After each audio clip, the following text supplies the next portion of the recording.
जम्मू कश्मीर के बाद अब आपको उत्तराखंड का हाल दिखाते हैं, जहां पर बारिश का दौर अभी भी जारी है। तो यूपी में भी नदियां उफान पर आ गई हैं। यूपी के कुछ जिलों में अभी भी बाढ़ जैसी स्थिति बनी हुई है। तेज बारिश से मकान गिरने की भी घटनाएं काफी आ रही हैं। यूपी से उत्तराखंड तक बारिश का क्या हाल है, देखिए रिपोर्ट।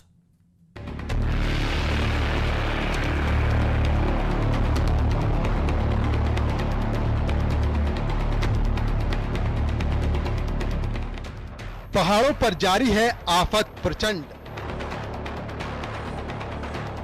कहीं भारी मलबा तो कहीं तबाही। यूपी में उफान पर गंगा और यमुना।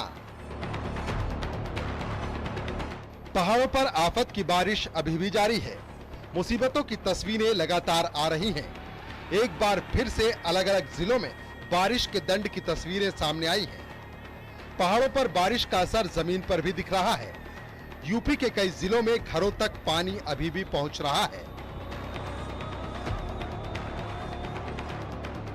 उत्तरकाशी में गंगोत्री हाईवे बंद है, जहां गंगोत्री हाईवे पर नलूड़ा के पास जबरदस्त लैंडस्लाइड हुआ है और पूरी पहाड़ी टूटकर हाईवे पर आ गिरी है, जिसकी वजह से हाईवे बंद हो गया और हाईवे के दोनों तरफ यात्री फंसे हुए हैं। वहीं हाईवे खोलने के काम में बीआरओ की टीम जुटी हुई है।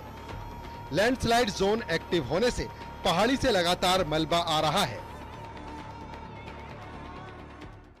गंगोत्री हाईवे नलूड़ा के पास जो कि एक नई स्लाइड डेवलप हुई है, वहाँ पे कंटिन्यूस मोल्डर आ रहे हैं, जिससे कि हमारा ऊपर का दूरसंचार भी बाधित हुआ है। हरिद्वार के भीमगौड़ा बैराज पर गंगा इस वक्त चेतावनी के निशान से ऊपर बह रही है। यूपी सिंचाई विभाग के अधिकारी गंगा के जलस्तर पर नजर बनाए हुए हैं। वहीं जिला प्रशासन भी तेज बारिश की चेतावनी और गंगा के बढ़े जलस्तर को लेकर अलर्ट है। इसके साथ ही लोगों को नदी किनारे से दूर रहने को कहा गया है। वहीं निचले इलाकों में बाढ़ के खतरे को देखते हुए बाढ़ चौकियों को अलर्ट किया गया है। रुड़की में बारिश के बाद नदियों का जलस्तर बढ़ गया है।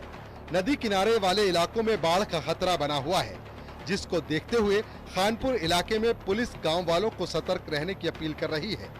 रविवार की शाम पुलिस ने लाउड स्पीकर पर लोगों से नदी से दूर रहने की अपील की और अलर्ट रहने की बात कही।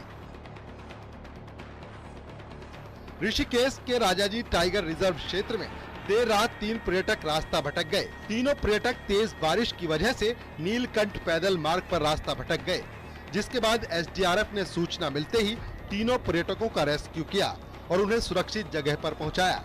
ये तीनों पर्यटक मेरठ के रहने वाले हैं, जो नीलकंठ आए थे। वहाँ पहले तो पेड़ी बन गई थी, मतलब ठीक है यही होगा। फिर नीचे जाके एकदम से पानी सा आ गया, फिर भी पेड़ी बन गई थी। वहाँ चलते गए, पीछे से बंदर भागे, उनके पीछे फिर आगे आगे हम भाग लिए। और उसमें एक इंजन निकल रहा था, कुछ ऐसे मतलब 2 टाइप के रास्ते थे।